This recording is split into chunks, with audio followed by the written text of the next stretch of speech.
बोलेंगे हालेलुया।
सब लोग आप स्टूडियो करेंगे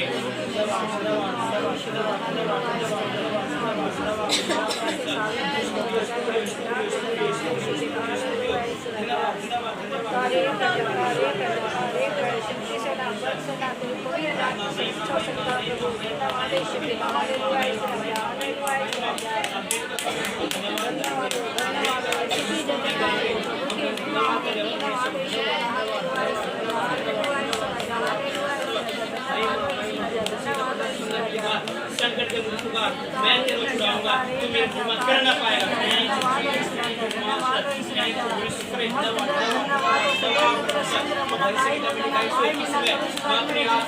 जैसा मेरे को सहायता मिलती है सहायता देने वाला परमेश्वर है सहायता देने वाला यीशु मसीह है धन्यवाद धन्यवाद धन्यवाद धन्यवाद धन्यवाद धन्यवाद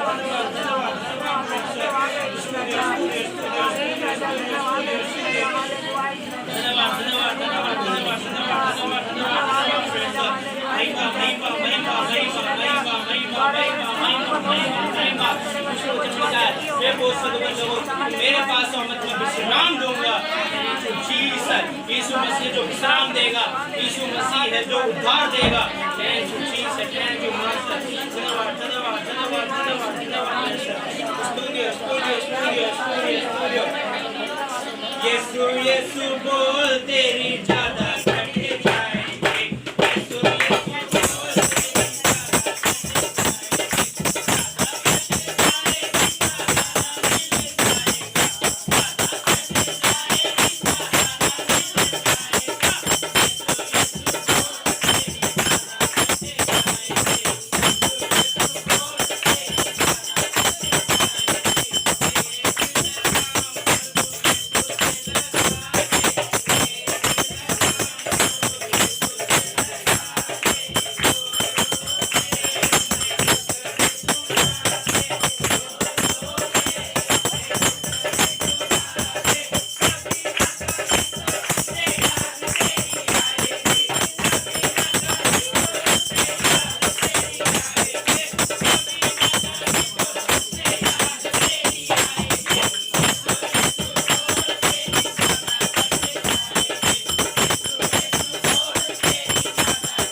जो मास्टर वचन में लिखा है फिर तो 1:8 में जब पवित्र आत्मा तुझ में आएगा तो सामर्थ पाएगा।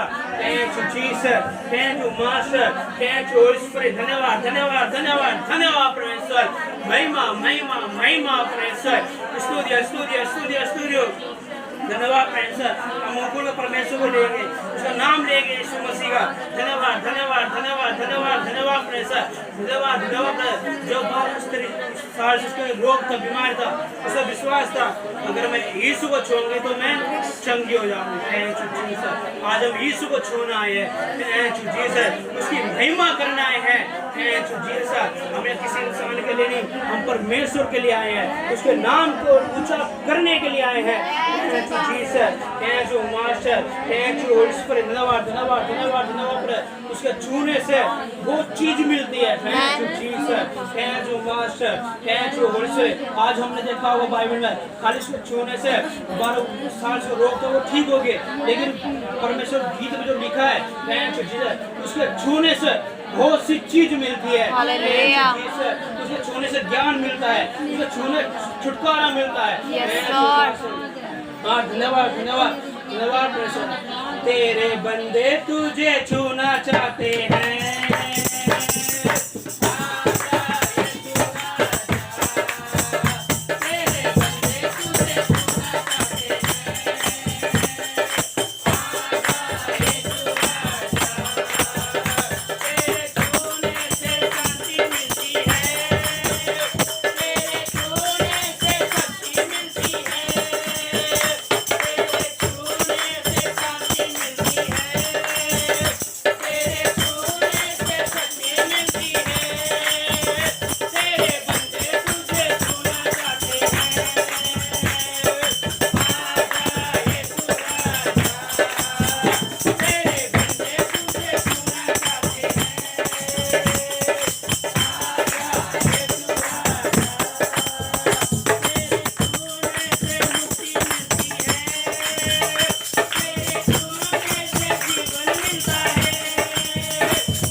महिमा महिमा महिमा समर संभव समर संभव समर संभव समर सुरमा संभव समर सुरमा संभव समर सुरमा संभव Thank you Jesus, thank you Master, thank you Holy Spirit. वाह प्रेसर और पिता ने गीतों को जय आराधना बात करके आपको धन्यवाद करते हैं आपके दास का अपना सोचते हैं तो वासिष्ठ पिता प्रेसर वचन तेरे पर से भाई एक भैंस को बात करते आज आप ना जाए प्रेसर जाए तो आपको वचन लेके जाए और वो वचन हमारे जीवन में क्रिया करे परमेश्वर धन्यवाद धन्यवाद धन्यवाद प्रेसर सब कुछ आप अपना सोचते हैं सो छोड़ी कराना सुन कबूल कर सुन नाम समाप्त सर நீங்கள் யாவரும் ஆவிக்குரிய இஸ்ரவேலர்களாய் இருக்கிறீர்கள் बाइबल के अनुसार अगर हम देखेंगे तो आप सारे आत्मिक इस्राएली लोग हैं ஹalleluya இஸ்ரவேலிலே காணப்படுகிற ஜனங்கள் மாத்திரமல்ல ஆவிக்குரிய வாழ்க்கையில் நீங்களும் ஆவிக்குரிய இஸ்ரவேலர்களாய் தான் இருக்கிறீர்கள்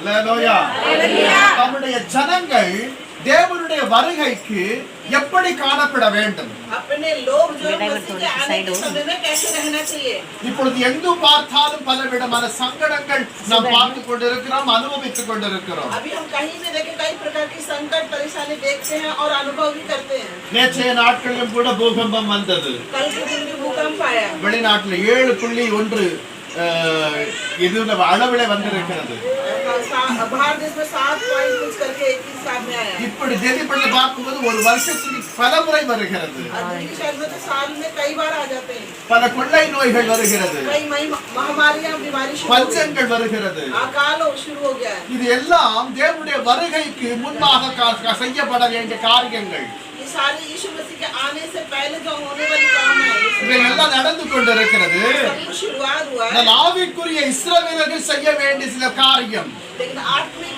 इस्राएली लोग कुछ काम को जो करना है ஹalleluya நான் பரிசுத்த நீங்கள் பரிசுத்தமா இருக்கிறீர்களா क्या आप लोग पवित्र हो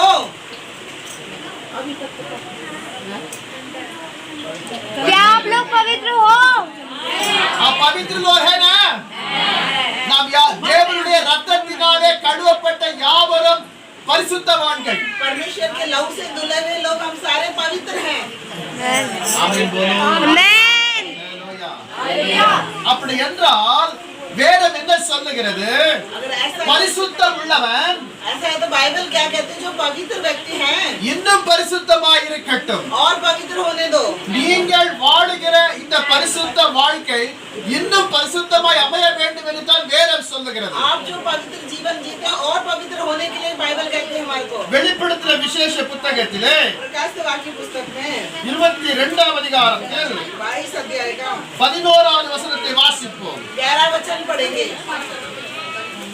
அநியாயம் செய்கிறவன் இன்னும் அநியாயம் செய்யட்டும் जो अन्याय करने वाला और अन्याय करने दो அசுத்தமாய் இருக்கிறவன் இன்னும் அசுத்தமாய் இருக்கட்டும் और जो अशुद्ध है और अशुद्ध होने दो நீதி உள்ளவன் இன்னும் நீதி செய்யட்டும் और जो धर्मी है और धार्मिकता काम करने दो பரிசுத்தம் உள்ளவன் இன்னும் பரிசுத்தமாகட்டும் और जो पवित्र व्यक्ति है और पवित्र बनने दो ஹalleluya हालेलुया ஹalleluya தேவனுடைய இரத்தத்தினாலே நமக்கு பரிசுத்தம் உண்டு परमेश्वर के लहू से हमें पवित्रता है தேவனுடைய வார்த்தையினாலே நமக்கு பரிசுத்தம் உண்டு परमेश्वर के वचन से हमें पवित्रता है தேவ ஆவியினாலே நமக்கு ஒரு பரிசுத்தம் உண்டு और पवित्र आत्मा के द्वारा हमें पवित्रता है ஹalleluya हालेलुया இந்த பரிசுத்தத்திலே நீடித்து இருக்கும் பொழுது और इस पवित्रता में जब टिके रहेंगे तो நம்முடைய சரீரம் மண்ணுக்கு போக போகிறது हमारा शरीर मिट्टी में जाने वाला है நம்முடைய ஆத்மாவோ தேவனுக்கு போக போகிறது और जो हमारी आत्मा परमेश्वर के पास जाने वाला है இந்த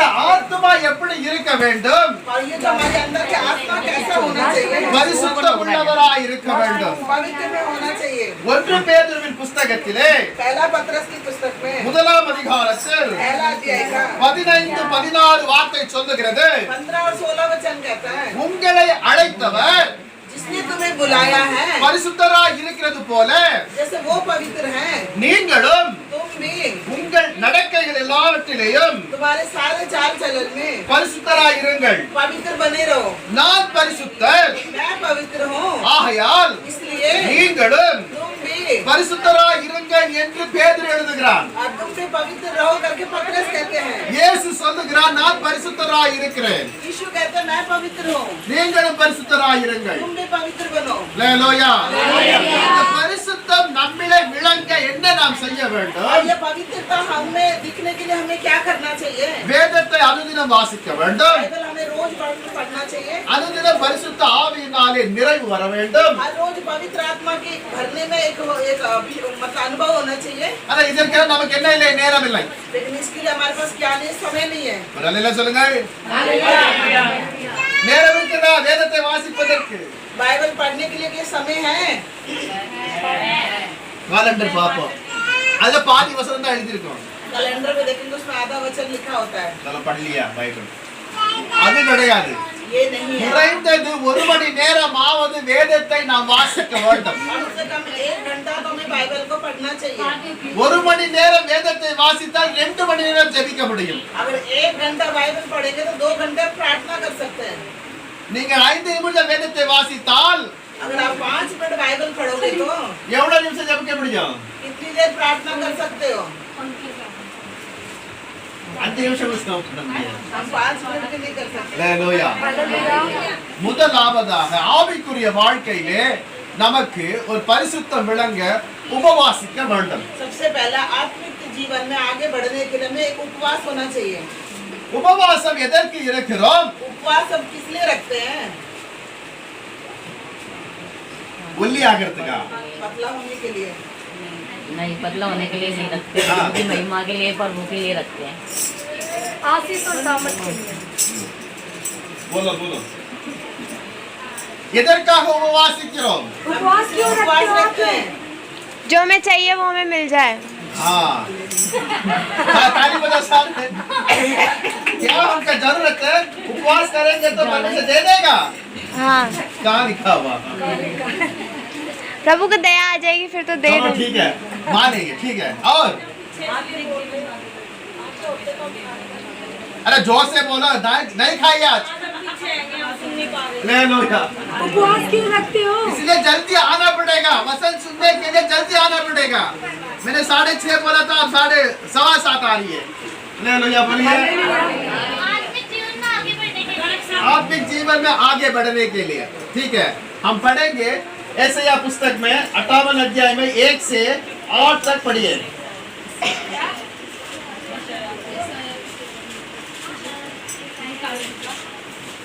(58) 1 to 8.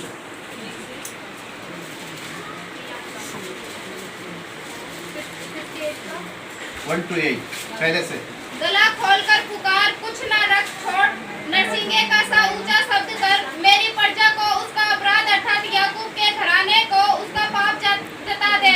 वे प्रतिदिन मेरे पास आते और मेरी गति जानने की इच्छा ऐसे रखते हैं मानो वे धर्मी लोग हैं जिन्होंने अपने परमेश्वर के नियमों को नहीं टाला। वे मुझसे धर्म के नियम पूछते और परमेश्वर के निकट जाने से प्रसन्न होते हैं। वे कहते हैं क्या कारण है कि हमने तो उपवास रखा परंतु तूने इसकी सुधि नहीं ली, हमने दुख उठाया परंतु तूने कुछ ध्यान नहीं दिया। सुनो, उपवास के दिन तुम अपनी ही इच्छा पूरी करते हो और अपने सेवकों से कठिन कामों को कराते हो। सुनो, तुम्हारे उपवास का फल यह होता है कि तुम आपस में लड़ते झगड़ते और दुष्टता से घूंसे मारते हो। जैसा उपवास तुम आजकल रखते हो उससे तुम्हारी प्रार्थना ऊपर नहीं सुनाई देगी। जिस उपवास से मैं प्रसन्न होता हूँ अर्थात जिसमें मनुष्य स्वयं को दीन करे, क्या तुम इस प्रकार करते हो? क्या सिर को झाऊ के समान झुकाना, अपने नीचे टाट बिछाना, राख फैलाने ही को तुम उपवास और यहोवा को प्रसन्न करने का दिन कहते हो? जिस उपवास से मैं प्रसन्न होता हूँ वे क्या यह नहीं है कि अन्याय से बनाए हुए दासों और अंधेर सहने वालों का जुआ तोड़कर उनको छुड़ा लेना और सब जुओं को टुकड़े टुकड़े कर देना? क्या वह यह नहीं है कि अपनी रोटी भूखों को बांट देना, अनाथ और मारे मारे फिरते हुए को अपने घर ले आना, किसी को नंगा देखकर वस्त्र पहनाना, अपने जाति भाइयों से अपने को न छिपाना? तब तेरा प्रकाश पौ फटने के समान चमकेगा और तू चंगा हो जाएगा। तेरा धर्म तेरे आगे आगे चलेगा, यहोवा का तेज तेरे पीछे रक्षा करते चलेगा। कितने पैर की बढ़ेंगी ये ट्रेन? कितने लोगों को समझ में आएगा?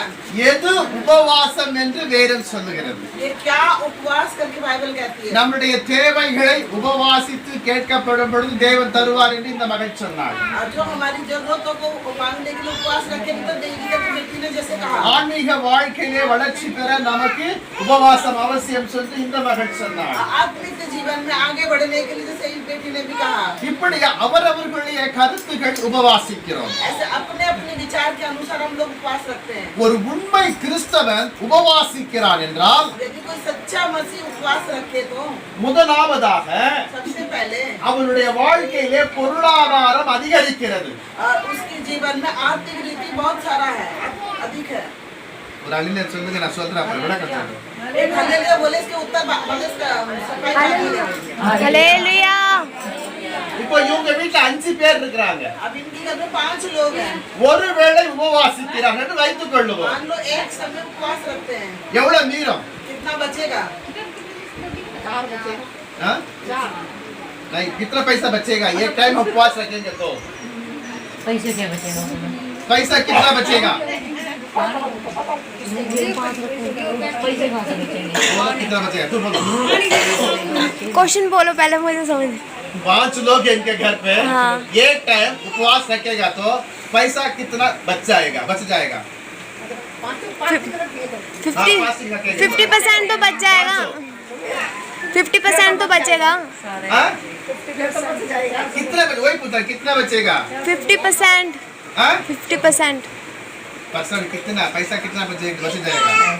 इनकम कितनी है, इनकम पे डिपेंड इनकम करता है। छोड़ दो। अरे रोज का खाना इनकम 1 लाख है, अब बोला अभी कितना बचेगा? 5 उपवास करेंगे तो 5 उपवास करेंगे तो वो सारा बचेगा। सारा बचेगा।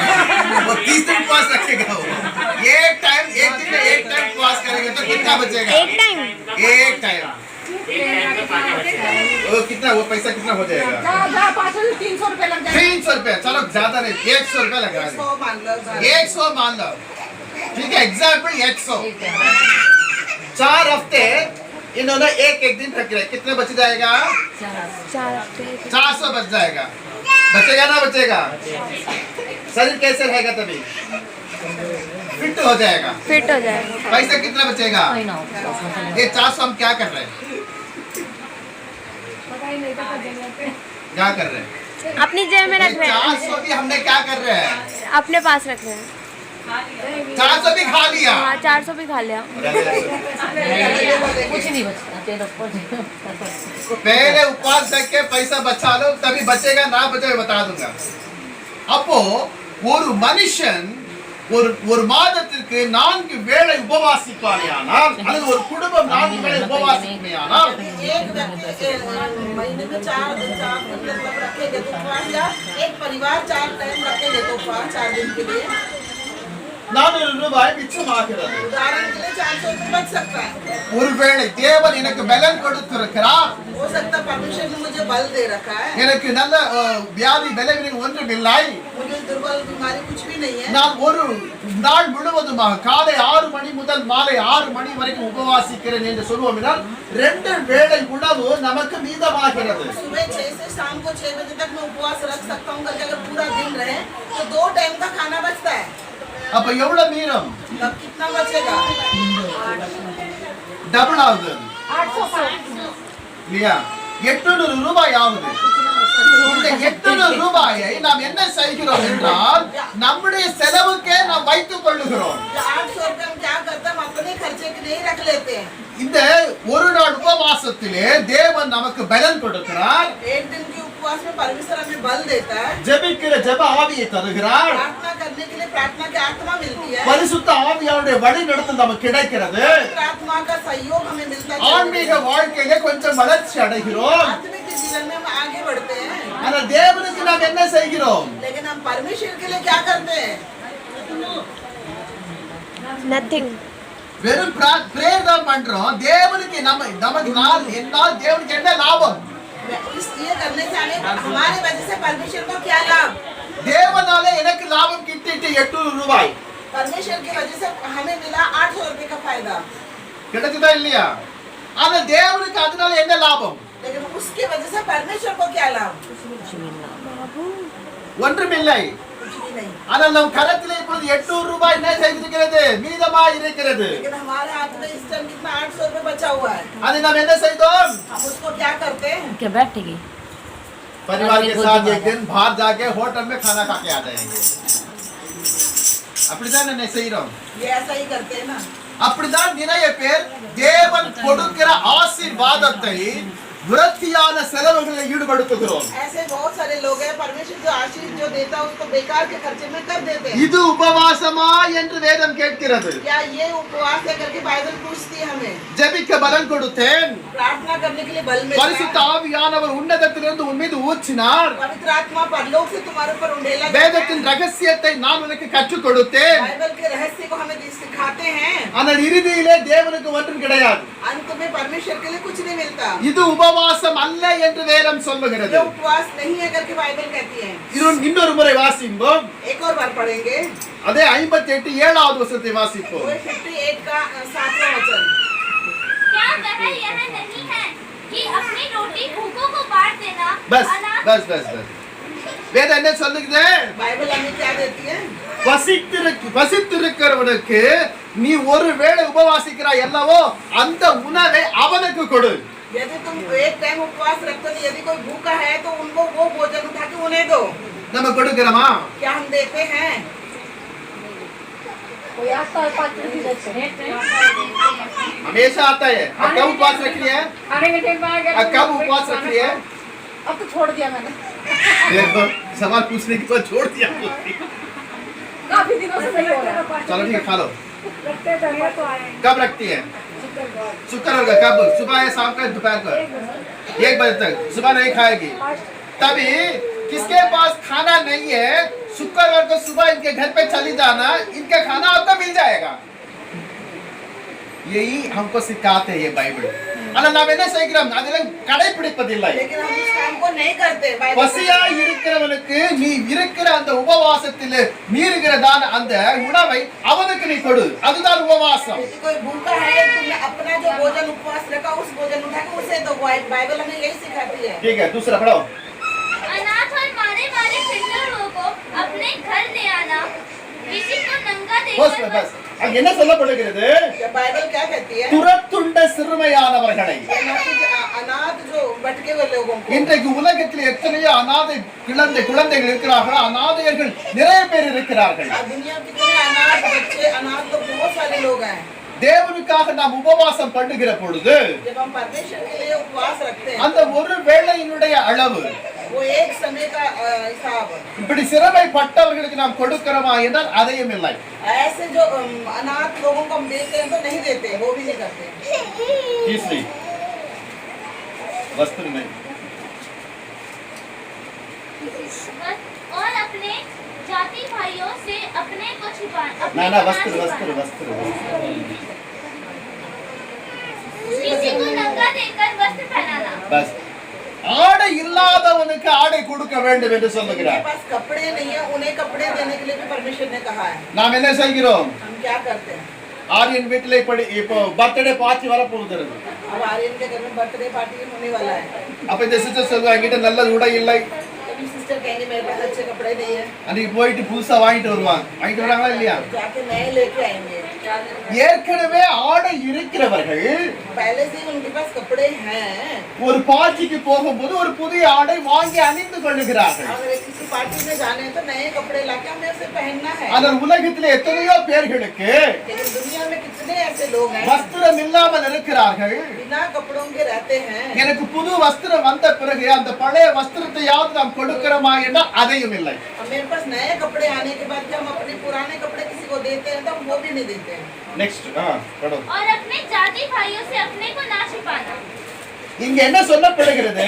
यहाँ क्या कहते हैं? உன் மாம்சமானவனுக்கு என் உடன் பிறந்த சகோதர சகோதரிகள் यानी कि अपनी जाति भाई बहनों से நீ உன்னை ஒளித்துக் கொள்ளாதே. तुम अपने आप को मत छिपाओ।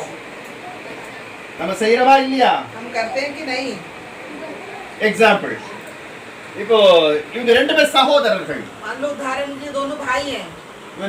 நைட்ல போன் பண்றான், எனக்கு நாளைக்கு ஒரு 500 ரூபாய் வேணும், அவசரமா வேணும். रात पे फोन कर रहे थे मुझे कल 500 रुपए चाहिए और बहुत अर्जेंट चाहिए. நாளைக்கு காலையில வந்து வாங்கி கொள்ளுகிறேன். सुबह आके मैं आपसे ले लूंगा. இந்த சபைக்கு சரின்னு சொல்லிட்டார். ये बेटा कहेगा हाँ ठीक है. மறுநாள் காலையில வருகிறார். सुबह जब ये आएगा तो தூரத்துல வரும் பொழுது ஒரு பார்த்து விட்டார். दूर से आते टाइम इसने देख लिया. அவன் வந்து 500 ரூபாய் கேட்பான். वो आएगा तो 500 रुपए मांगेगा. நான் ஒளிந்து கொள்ளுகிறேன். मैं छिप जाता हूँ. நான் இல்லை என்று சொல்லிவிடுங்கள். मैं नहीं हूँ करके मना कर दो. சொல்றமா இல்லையா? कहते हैं कि नहीं.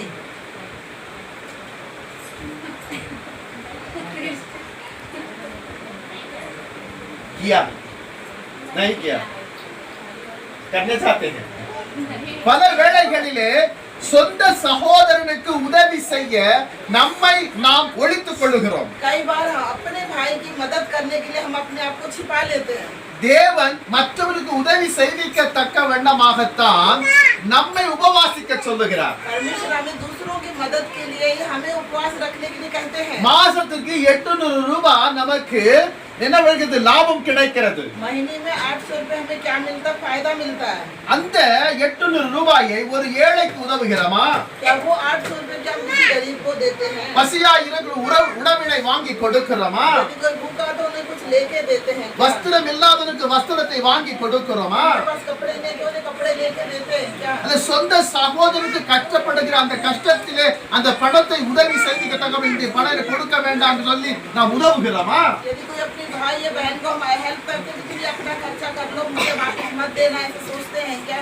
ஒன்றுமே நாம் செய்வதில்லை. हम कुछ भी नहीं करते. நீங்கள் உபவாசிக்கிறீர்களா என்றால் ஆம் நான் 3 நாள் உபவாசிக்கிறேன், 7 நாள் உபவாசிக்கிறேன், 40 நாள் உபவாசிக்கிறேன் என்று சொல்லுகிறோம். वो क्या तुम उपवास रखते हो? हाँ मैं 3 दिन रखती हूँ, 7 दिन रखती हूँ, 40 दिन रखती हूँ करके भी बोलते हो. இது உபவாசம் இல்லை. ये उपवास नहीं है. எது உபவாசம் என்று வேதம் சொல்லுகிறதோ क्या उपवास है? हमें बाइबल कहती है. அதைத்தான் தேவன் விரும்புகிறார். वही परमेश्वर चाहता है. என் அன்புக்குரிய தேவ ஜனங்களே, मेरे प्यारे मसीह के தன் लोग, சொந்த சகோதரனை பகைக்கிறவன் जो अपने भाई का विरोध करता है எரி நரகத்திலே பங்கடைவான். वो नरक की आग में भागीदारी होगा. அல்லேலூயா. हालेलुया. காண்கிற இந்த சகோதரனை நேசிக்காத பட்சத்திலே காணாத தேவனை நீங்கள் எப்படி நேசிக்க முடியும்? जो भाई बहन तुम देखते हो उनसे तुम प्रेम नहीं रखो तो जो परमेश्वर को देखा ही नहीं उनसे प्रेम कैसे रखोगे? என் அன்புக்குரிய தேவ ஜனங்களே, मेरे प्यारे मसीह के लोगों, நீங்கள் உபவாசிக்கிறீர்கள் சரி, ஜெபிக்கிறீர்கள் சரி, எல்லாம் செய்கிறீர்கள். आप उपवास भी सही करते हो, प्रार्थना भी सही करते हो, सब कुछ सही करते हो. அது உங்களுடைய திருப்திக்காக நீங்கள் செய்கிறீர்கள். वो अपने अपनी तसल्ली के लिए, पूर्ति के लिए हम करते हैं. ஆனால் வேதம் சொல்லுகிற வண்ணமாக நீங்கள் உபவாசிக்கிறீர்களா? இதுதான் உபவாசம். लेकिन बाइबल के अनुसार जो हमें करेंगे तो वो यही उपवास है. நீங்கள் இவ்விதமாக तुम इस प्रकार செய்விக்கத்தக்க வண்ணமாய் மாறுவீர்களேயானால் करने के लिए बदलोगे तो உங்கள் வாழ்க்கை எப்படி இருக்கும் என்று 8வது வார்த்தை சொல்லுகிறது. आपका जीवन कैसे होगा करके 8वां वचन कहता है. படியே. तब तेरा प्रकाश वो फटने के समान चमकेगा. அல்லேலூயா. பஸ்.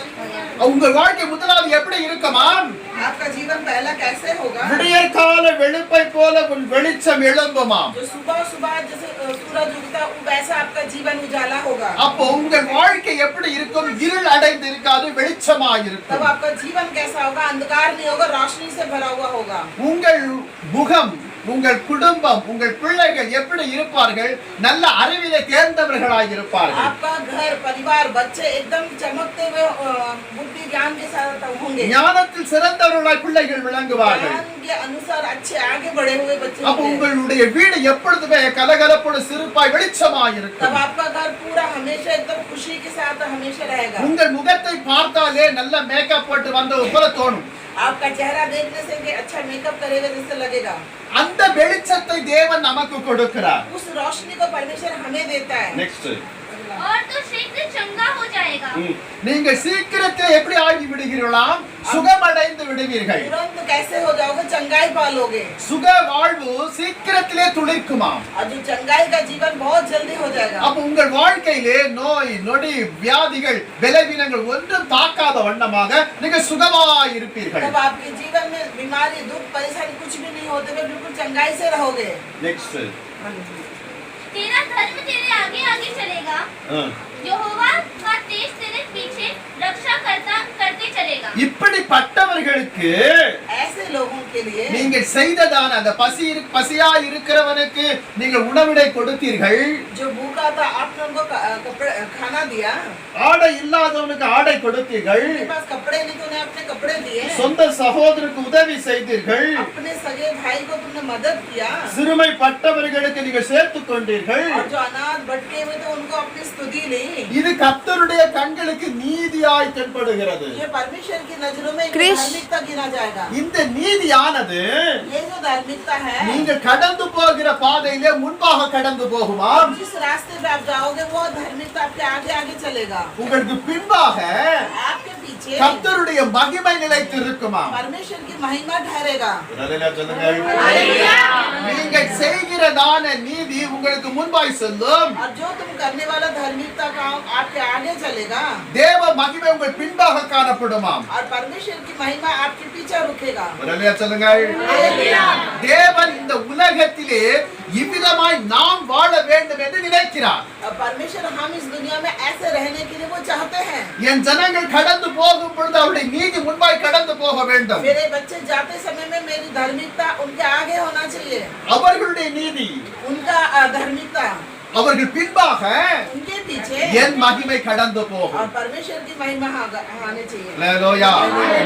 எவ்வளவு பெரிய காரியத்தை தேவன் நமக்கு செய்கிறார், எவற்றினாலே? உபவாசத்தினாலே. और कितना बड़ा काम परमेश्वर हमारे लिए करते, किसकी वजह से? उपवास की वजह से। நாம் உபவாசிக்கின்ற வேளைகளிலே, जब हम उपवास करने के समय சரி में, இதெல்லாம் என்னால செய்ய முடியாது, ரொம்ப கடினமான காரியம்.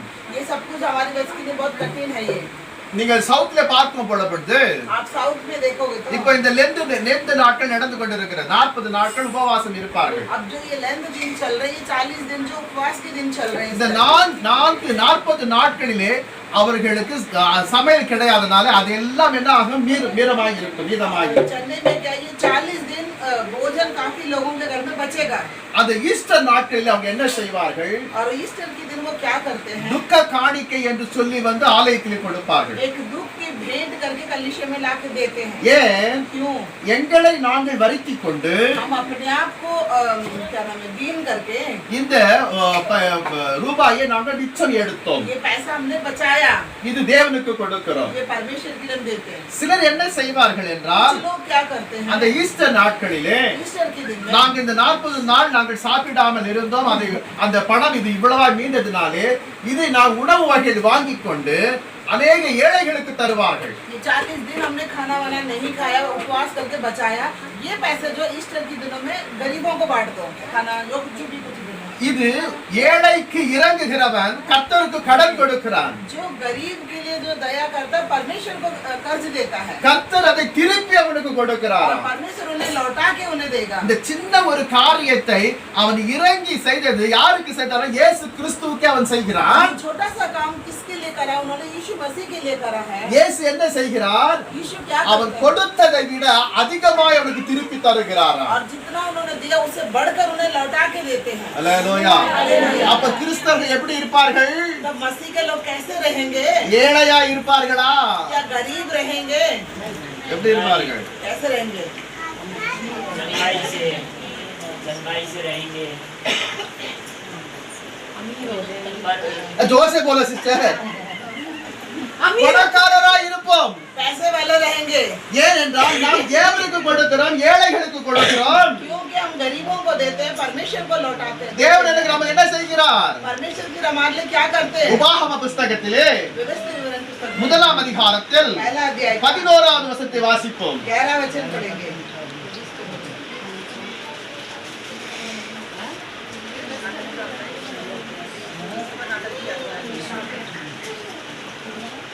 जल्दी पढ़ो. इसमें ना डाल. 11. तुम्हारे पितरों का परमेश्वर तुमको 1000 गुना और भी बढ़ाए। बस कितना गुना बढ़ाएगा वो? 1000 गुना। நாம் எவ்வளவு கொடுக்கிறோம்? 1 ரூபாய் கொடுத்தால் हम कितना देते? 1 रुपए देते तो தேவன் எவ்வளவு தருவார் எனக்கு? परमेश्वर कितना देगा? 1000 गुना। வாங்கி இருக்கீங்களா ஆண்டவர்ட்ட இருந்து? क्या परमेश्वर से लिया है? நான் வாங்கி இருக்கிறேன். पास्टर जी ने लिया है। அல்லேலூயா. என் அன்புக்குரிய தேவனே, உங்களுக்கு எரிச்சல் வரத்தக்க ஒரு வார்த்தை சொல்லட்டும். आप सबको जलन आने के लिए एक बात को बताएंगे। போன மார்ச்ல இருந்து லாக்டவுன் ஆயிடுச்சு. मार्च में से लॉकडाउन हो गया पिछले साल। சர்ச் எல்லாம் மூடியாச்சு. चर्च बंद हो गया। இல்லையா? நீங்கள் ஆலயத்துக்கு வரும் பொழுது காணிக்கை போடுவீங்க, அந்த வருமானம் இன்று போயிடுச்சு. और आप लोग हर हफ्ते आके चंदा देते तो वो भी बंद हो गया। தசமபாகம் கொடுப்பீங்க, அதுவும் நின்று போயிடுச்சு. दशमांश देते थे वो भी बंद हो गया। பாஸ்டருடைய வாழ்க்கை என்ன ஆகும்? पास्टर जी के जीवन क्या होगा?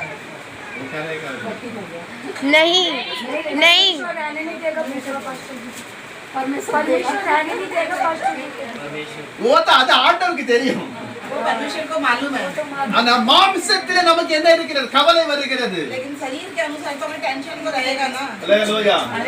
என் அன்புக்குரிய தேவ ஜனங்களே, मेरे प्यारे मसीह, முன்னம் செய்த அந்த நீதி पहले जो किया वो धार्मिकता काम தேவன் நினைவு கூர்ந்து परमेश्वर ने याद करके ஒரு நிறுவனத்திலிருந்து 10,000 ரூபாய் எனக்கு வந்தது. एक जगह से 10,000 रुपए आया। ஒரு அல்லேலூயா சொல்லுங்க. ஏதோ 100-200 கிடையாது. 100-200 नहीं, திடீர்னு ஒரு ஃபோன் கால் வந்தது. अचानक फोन को பாஸ்டர் உங்க பேங்க் அக்கவுண்ட் இருக்குதா? पास्टर जी आपका बैंक अकाउंट है? இருக்குது. पास्टर जी ने बोला है। இங்க அதனுடைய நகலை பேங்க் பாஸ்புக் நகலை அனுப்பி விடு. நான் சொன்னேன் எதுக்குன்னு கேட்டேன். आपने भेज दो। पास्टर जी ने पूछा किस लिए? பாஸ்டர் உங்களை நாங்க ஏமாத்த மாட்டோம், நீங்க मैंने बोला அனுப்புங்க. पास्टर जी हम आपको धोखा नहीं देंगे, आप अकाउंट भेज दो। நான் வந்து ஒரு 4-5 மாலை நேரத்தை அனுப்பி விட்டேன். ये 4-5 बजे करीब भेज दिया अकाउंट नंबर। மறுநாள் காலையில 10 மணிக்கு எனக்கு ஒரு மெசேஜ் வருகிறது. और दूसरे दिन सुबह 10 बजे एक मैसेज आता है, உங்க அக்கவுண்ட்ல 10,000 ரூபாய் நாங்க போட்டு இருக்கோம். आपका अकाउंट में मैंने 10,000 रुपए डाल दिया। அல்லேலூயா சொல்லுங்க. हालेलुया நான் இங்கே இருக்கிறேன். पास्टर जी तो यहाँ है। தமிழ்நாட்டுல இருந்து ஜீசஸ் கால்ஸ்ல இருந்து ஒரு 10,000 ரூபாய் எனக்கு உதவி செய்தார்கள். चेन्नई से जीसस कॉलेज में से 10,000 रुपए का हेल्प मिला। हालेलुया அதன் பிறகு 10,000 ரூபாய் போதுமா? क्या 10,000 रुपए काफी है? ஆண்டவருக்கு தெரியும் போதாது, நானும் தெரியும் இல்லையா? परमेश्वर को मालूम है काफी नहीं है। ஒரு 6-7 நிறுவனங்கள் சேர்ந்து புதிய தமிழ் வேதாகமத்தை சின்ன மாற்றத்தோடு கூட மொழிபெயர்த்திருக்கிறார்கள். 4-5-6-7 मतलब सारे ब्रांचेस मिल करके एक तमिल बाइबल को ट्रांसलेशन करना था எல்லா மொழியிலும் எல்லா सारे भाषा में। अभी इसमें कठिन बात है, वो सारा आसान बात में उन्होंने ट्रांसलेट कर दिया. இந்த இடத்திலிருந்து ஒரு கால் வந்தது. ऐसे जगह से फिर एक फोन आया पास्टर जी के पास। யோவான் புத்தகத்திலே 1ஆம் அதிகாரத்தை நீங்கள் வாசித்து ரெக்கார்ட் பண்ணி எங்களுக்கு அனுப்புங்கள். यूहन्ना पुस्तक को पहले अध्याय को मतलब अच्छे से पढ़ के रिकॉर्डिंग करके आप भेज दो। நான் அதை அசால்ட்டாய் படித்தேன், கடகடன் படித்து விட்டு அனுப்பி விட்டோம். पास्टर जी ने ऐसे उसको पढ़ते रहे और ऐसे उनको भेज दिया रिकॉर्डिंग करके। நான் வந்து புதன்கிழமை அது செவ்வாய்க்கிழமை அனுப்பினேன். पास्टर जी ने उसे मंगलवार को भेजे। புதன்கிழமை மதியம் ஒரு கால் வருகிறது. बुधवार को दोपहर को एक फोन कॉल आता है, உங்களுடைய தமிழ் உச்சரிப்பு சரியா இருக்கிறது, आपके तमिल जो शब्द अच्छा सा आ रहा है। நாளைக்கு ஒரு ரெக்கார்டிங் டெஸ்ட் இருக்குது உங்களுக்கு. कल को एक रिकॉर्डिंग टेस्ट है, இந்த ரெக்கார்ட் டெஸ்ட்டுக்கு நீங்க வாங்க. आप इस रिकॉर्डिंग टेस्टिंग में आप आ जाओ। நான் மறுநாள் போனேன். पास्टर जी दूसरे दिन गए, அங்க எனக்கு ஒரு பேசேஜ் கொடுத்தார்கள் வாசிக்க சொல்லி. वहाँ पर भी कुछ दिया पढ़ने के लिए। நான் அதை ஒரு 10 நிமிஷம் வாசித்து வெளியே வந்து விட்டேன். पास्टर जी ने 10 मिनट में उसको पढ़ के वापस आ गए। நீங்கள் வீட்டுக்கு போங்க, நாங்க அப்ப மறுபடியும் கால் பண்றோம். आप घर जाओ, हम दोबारा फिर से कॉल करेंगे। நான் அதை வியாழக்கிழமை பண்ணிட்டு வீட்டுக்கு வந்து விட்டேன். पास्टर जी वीरवार को वो पढ़ के देके वापस गए। திங்கட்கிழமை காலையிலே எனக்கு மறுபடியும் ஒரு போன் வந்தது. सोमवार को सवेरे फिर से एक फोन कॉल आया, உங்கள் வாய்ஸினுடைய ரெக்கார்ட் எல்லாம் ரொம்ப அற்புதமாய் வந்திருக்கிறது, எனவே முழு வேதாகமத்தை நீங்கள் ரெக்கார்டிங் பண்ண வேண்டும். आपकी जो बाइबल पढ़ने की आवाज रिकॉर्डिंग बहुत अच्छा लगा, पूरी बाइबल को आपको पढ़ के रिकॉर्डिंग करना है। நீங்கள் ஆபீஸ்க்கு வாங்கன்னாங்க. आप ऑफिस में आ जाओ। அப்ப நான் ஆண்டவர்கிட்ட ஜெபித்தேன். तो पास्टर जी ने परमेश्वर से प्रार्थना की, ஆண்டவரே இவர்கள் இப்படி சொல்லுகிறார்களே, இது நான் செய்யலாமா வேண்டாமா? परमेश्वर ये लोग ऐसे मेरे को बोल रहे हैं, मैं जाऊं या नहीं जाऊं? ஆண்டவர் ஒரே ஒரு வார்த்தை சொன்னார், என் நாமத்தை மகிமைப்படுத்த நான் உன்னை அனுப்பும் இடத்திற்கு நீ போ. परमेश्वर ने एक ही शब्द को बोला, मेरे नाम की महिमा के लिए जहाँ मैं तुम्हें भेजूं वहाँ तुम जाओ। அங்கு சென்றேன். वहाँ गए। செப்டம்பர் 16ஆம் தேதிக்கு நான் போனேன், 17ஆம் தேதிக்கு போனேன். सितंबर 17 तारीख को पास्टर जी गए। அங்கு என்னை வந்து வேதாகமத்தை கொடுத்து ரெக்கார்டிங் பண்ண ஆரம்பித்தார்கள். वहाँ बाइबल दे करके रिकॉर्डिंग करना शुरू कर दिया उन्होंने। டிசம்பர் மாதத்திலே दिसंबर महीने में என்னுடைய பேங்க் அக்கவுண்ட்ல கொஞ்சம் பணம் வந்து சொல்ல மாட்டேன் எவ்வளவுன்னு पास जी के बैंक अकाउंट में कुछ पैसा है, बताएंगे नहीं वो कितना था। ले दो इतना ज्यादा होगा, 5-10 तो बता दिया आपने।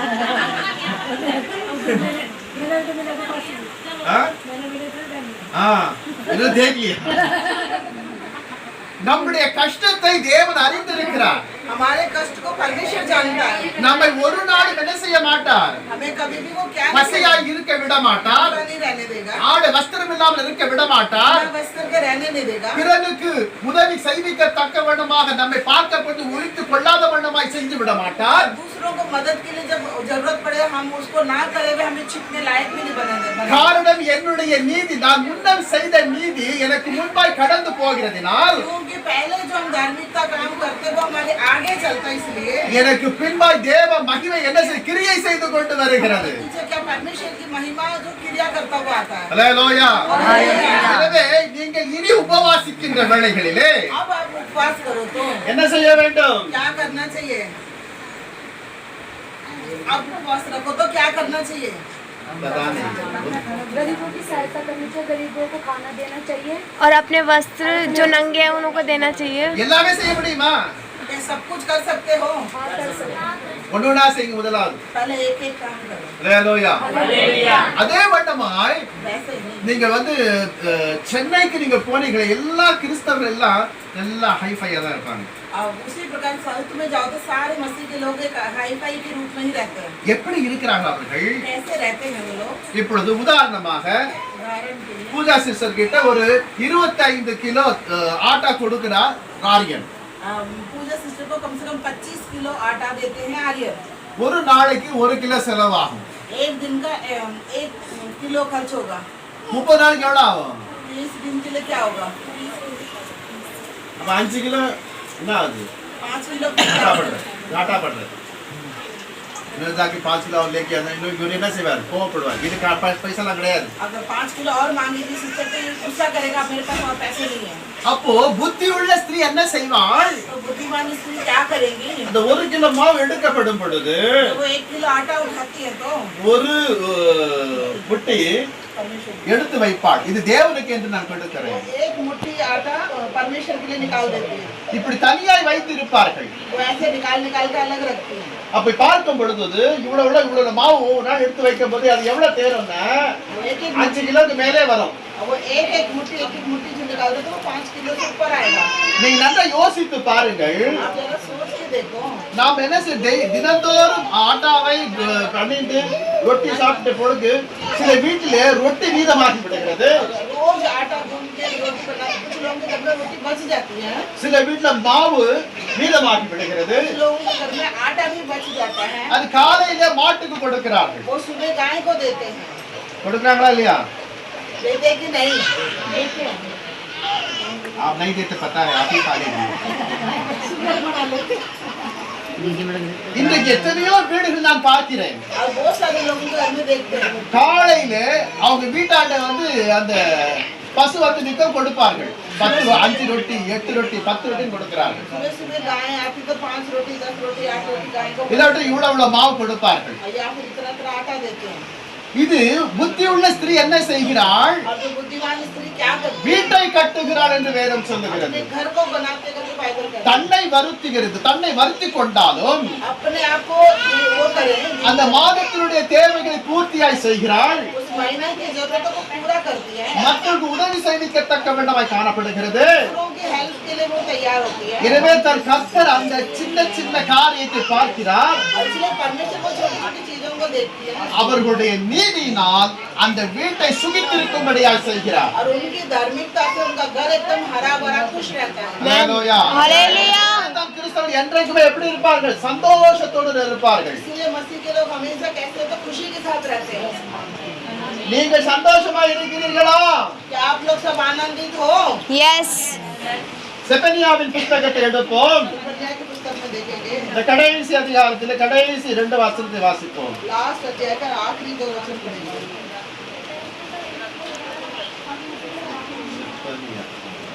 செபனியா இல்ல இது कन्या नहीं புத்தக ஆகா ஆபகுக் 17 वासिंगे आबकुक तीसरा अध्याय में 17 से 20 तक पढ़ो, 19 से 20 तक पढ़ो। हबक्कुक तीसरा अध्याय में लास्ट 3 वर्सेस।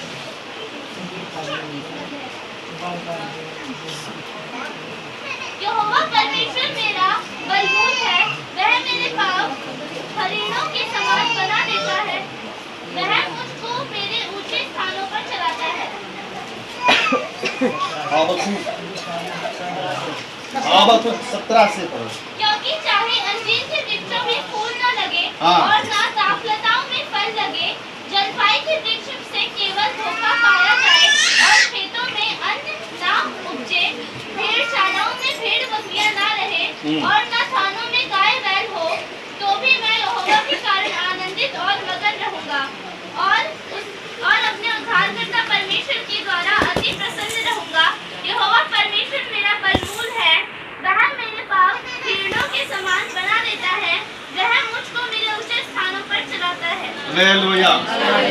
இங்க வேதம் சொல்லுகிறது அத்திமரம் துளிர் விடாமல் போனாலும், बाइबल कहता है अंजीर के पेड़ में फूल फल ना लगे, திராட்சை செடியிலே பழம் இல்லாமல் போனாலும், अंगूर के पेड़ में फल ना लगे, ஒலிவ மரத்தினுடைய பலன் அற்று போனாலும், और जलपाई के वृक्ष में उसका कुछ भी ना लगे, வயலிலே தானியம் விளையாமற் போனாலும், तो खेत में अन्न ना उगे तो भी, ஆட்டு மந்தையிலே முதலற்று போனாலும், और भेड़शाला में भेड़ बकरियां ना रहे, தொழுவத்திலே மாடு இல்லாமல் போனாலும், और जो गाय भैंस जो रहते वो भी उस जगह पर खाली நான் रहते। கர்த்தருக்குள் மகிழ்ச்சியாய் இருக்கிறேன், और मैं प्रभु में मगन आनंदित हूँ, என் ரட்சிப்பின் தேவனுக்கு களி கூறுகிறேன் என்று और मेरे சொல்லுகிறார். उद्धारकर्ता परमेश्वर में मैं बिल्कुल आनंदित हूँ करके कहता है। அல்லேலூயா. ஒன்றுமே இல்லாமல் இருந்தாலும் நான் கர்த்தருக்கு எப்படி இருக்கிறேன்? மகிழ்ச்சியாய் இருக்கிறேன். हमारे पास कुछ भी नहीं है तो भी परमेश्वर के अंदर एकदम आनंदित और मगन रहना चाहिए। அல்லேலூயா சொல்லுங்க. जोर से அல்லேलूया बोलिए. हालेलुया। आटा नहीं, दाल नहीं, चावल नहीं, எப்படி இருக்கணும்? कैसे रहना तभी? किसी के साथ रह सकते हैं ऐसे, रह सकते हैं, Yes. रह सकते हैं. தேவன் நம்மை ஒரு நாளும் என்ன செய்ய மாட்டார்? குறைவிலே வைக்கவே மாட்டார். परमेश्वर कभी भी हमें इस कमी में रखेगा ही नहीं। நான் உபவாசிக்கும் பொழுது जब हम उपवास रखते हैं तो அதை நான் என்ன செய்தேன்? ஏழைகளுக்கு இறங்கினேன், और उससे हमने गरीबों को दान किया, கர்த்தருக்கு கொடுத்தேன், प्रभु को दिया, கர்த்தர் என்னை போஷித்துக் கொண்டே और இருக்கிறார். परमेश्वर हमें वो पालन पोषण करता रहेगा। அல்லேலூயா. எனவே உங்களுடைய பொருளாதாரம் வண்டே செய்து ஒரு நாளும் இல்லாமல் போகாது. इसलिए आपकी आर्थिक रीति में कभी भी किसी चीज की कमी नहीं रहेगा।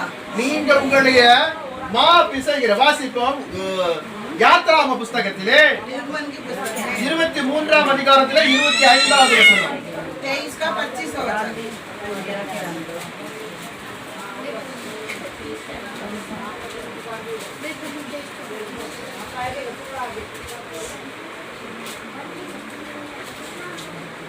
तू अपने परमेश्वर यहोवा की उपासना करना, तब वह तेरे अन्न जल पर आशीष एक देगा। मिनट धीरे धीरे पढ़ो. तभी तब वह तेरे अन्न और जल को आशीष तभी देगा। तेरा अन्न और जल आशीष आशीष करेगा. और तेरे बीच में से रोग दूर करेगा। அல்லேலூயா. हालेलुया। அப்பத்தையும் தண்ணீரையும் ஆசீர்வதித்து வியாதியை வீட்டிலிருந்து விலக்குவார். अन्न और जल को आशीष करके और बीमारी को घर से दूर करेगा, உன்னிலிருந்து விலக்குவார். हमारे अंदर से बाहर निकालेगा। அப்ப நம்ம சரீர ரீதியாக சுகமாயிருப்போம், हम शरीर के अनुसार चंगाई से रहेंगे பொருளாதார ரீதியிலே நாம் உயர்ந்திருப்போம், और आर्थिक रीति में हम अच्छे रहेंगे கர்த்தருக்குள் மகிழ்ந்திருப்போம். और परमेश्वर में मगन रहेंगे। ஒரு சின்ன உபவாசம், ஒருவேளை உபவாசம் எடுக்கிறதுனாலே தேவன் இத்தனை நன்மை நமக்கு தருகிறார். एक समय को उपवास रखने से परमेश्वर हमें कितनी भलाई को देता है। நீங்கள் இன்னொரு வீட்டிலே சென்று ஒரு 100 ரூபாய் கடன் கொடுங்க என்று ஒரு நாளும் கேட்க கூடாத அளவிலே தேவன் உங்களை வைப்பார். किसी की घर जाके 100 रुपए उधार को करके नहीं कहने ऐसे मांगने लायक कभी नहीं रखेगा। நீ கடன் வாங்காதிருப்பாய், तुम कर्जा नहीं लोगी, நீ கடன் கொடுப்பாய். तुम कर्जा दोगे। அல்லேலூயா. தேவன் அப்படித்தான் நம்மை மாற்ற வேண்டும் என்று நினைக்கிறார். परमेश्वर ऐसे ही हमें बनाना चाहता है। எனவே வேதத்தினுடைய அடிப்படைகளிலே நாம் நம்முடைய வாழ்க்கை அமைத்துக் கொள்வோமே ஆனால் बाइबल के नक्शे कदम के अनुसार हम अपने जीवन को रखेंगे तो நம்முடைய வாழ்வு சுகித்திருக்கிறது போல हमारा जीवन एकदम सही से रहने के लिए நம் நிமித்தம் பிறனுடைய வாழ்க்கை சுகித்திருக்கும்படியாய் செய்கிறார். और हमारे द्वारा दूसरों का जीवन भी अच्छा रहेगा, அப்பொழுது உங்களுடைய பலன் तब तुम्हारा प्रतिफल பரலோகத்திலே மிகுதியாய் இருக்கும். परलोक में बहुत सारा मिलेगा। அல்லேலூயா.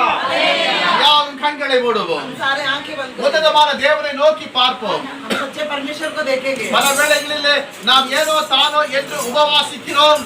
हम कई बार ऐसे उपवास रख लेते हैं, நான் உபவாசமா இருக்கிறேன் என்று நாம் பலவிதமான வேலைகளிலே ஈடுபடுகிறோம். उपवास रख के कई प्रकार के काम में हम शामिल हो जाते हैं। தேவ சமூகத்திலே காத்திருக்க வேண்டிய நாம் உலக ரீதியாக பல அலுவல்களிலே ஈடுபட்டு கொண்டு வந்து விடுகிறோம். परमेश्वर की सम्मुख में इंतजार होना चाहिए, लेकिन हम दुनिया के कामों में शामिल हो जाते हैं, ஆனால் ஏழைகளை நினைவு கூறுவது இல்லை. लेकिन गरीबों को ध्यान नहीं करते।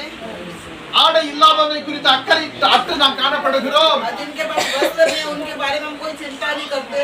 பிறருக்கு உணவில்லாமல் கிடக்கின்ற வேளையில் அதை குறித்து கவலையற்று நாம் காணப்படுகிறோம். जिसके पास खाना नहीं है, उनके बारे में भी कोई चिंता नहीं சொந்த करते। சகோதரனுக்கு உதவி செய்யாமல் போய்விடுகிறோம். अपने सगे भाई की मदद चाहिए होती तो हम उसकी मदद नहीं करते। இந்த நிலைகளிலே நாம் உபவாசித்து ஒரு நன்மை செய்யாத பட்சத்திலே நாம் உபவாசிக்கிற உபவாசம் அல்ல.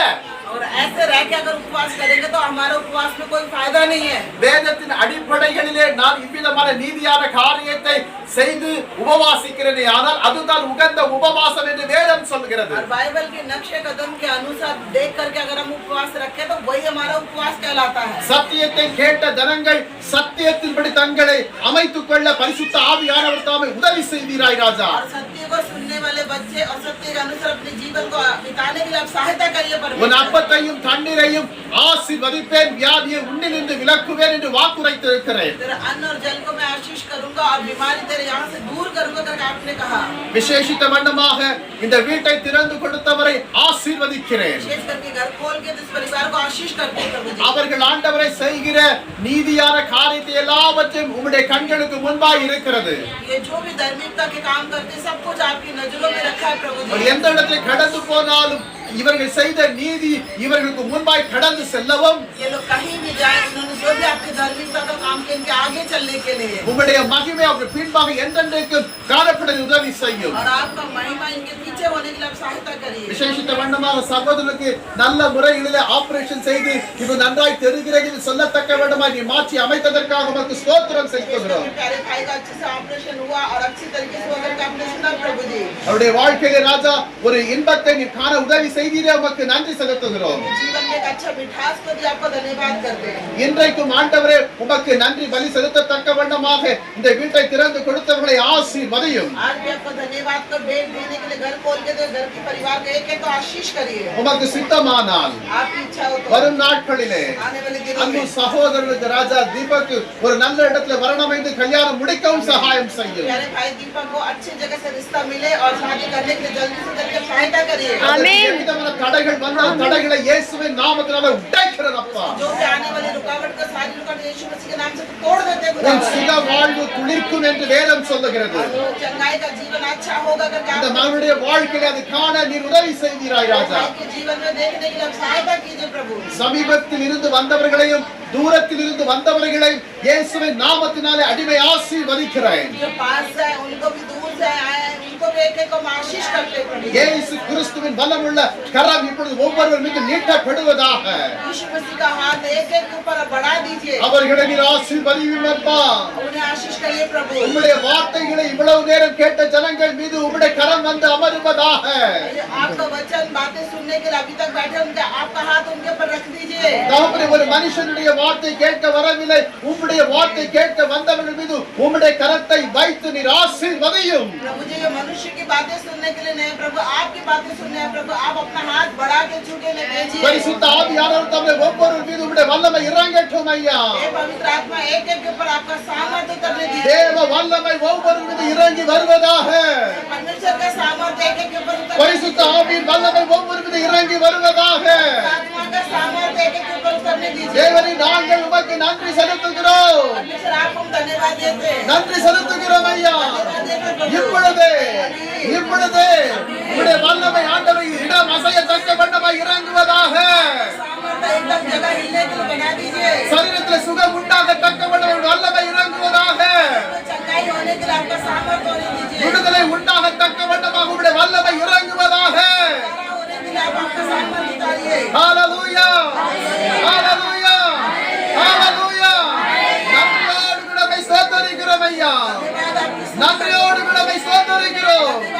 ஒவ்வொருவரை தொடு, एक एक को छुइए, ஒவ்வொருவரை தொடு, एक एक को छुइए, ஒவ்வொருவரை ஆசீர்வதியும் ஐயா. एक एक को आशीष करिए। தகப்பனே, வந்தவர்கள் வந்தமாக கடந்து செல்லாத வண்ணமாக जो भी आए आगे ऐसे ना जाते हुए இன்றைக்கு ஒரு வார்த்தை கேட்டு இந்த வார்த்தையின்படி என் வாழ்க்கையை நான் அமைத்துக் கொள்வேன் என்று ராஜா உமோடு கூட ஒரு உடன்படிக்கை உருவாக்கி கொள்ள உதவி செய்யும். और जो वचन को सुना वचन के अनुसार अपने जीवन को बिताने के लिए आप उनकी सहायता करिए राजा। நீர் அப்படியே செய்கிறபடியால் உமக்கு ஸ்தோத்திரம். आप ऐसे करोगे आपकी स्तुति। இயேசு கிறிஸ்துவின் வல்லமையுள்ள நாமத்தினாலே यीशु मसीह के सामर्थ्य के नाम से ஆசீர்வதித்து ஜெபிக்கிறேன் பிதாவே. हम आशीष करके मांगते पिता। ஆமென். நம்முடைய ஆண்டவராகிய இயேசு கிறிஸ்துவுடைய கிருபையும் हमारे पिता परमेश्वर के अनुग्रह, பிதாவாகிய தேவனுடைய அன்பும் पिता का प्रेम, பரிசுத்த ஆவியானவருடைய அந்யோன்ய ஐக்கியமும் पवित्र आत्मा का सारा संग, சகல பரிசுத்தவான்களோடும் सारे पवित्र लोग, விசேஷித்த வண்ணமாக இந்த வீட்டார் அனைவரோடும் கூட विशेष करके घरवालों के एक साथ கர்த்தருடைய வருகை மட்டும் நிலைத்திருப்பதாக. मसीह के आने तक रहने पाए। ஆமென். ஆமென்.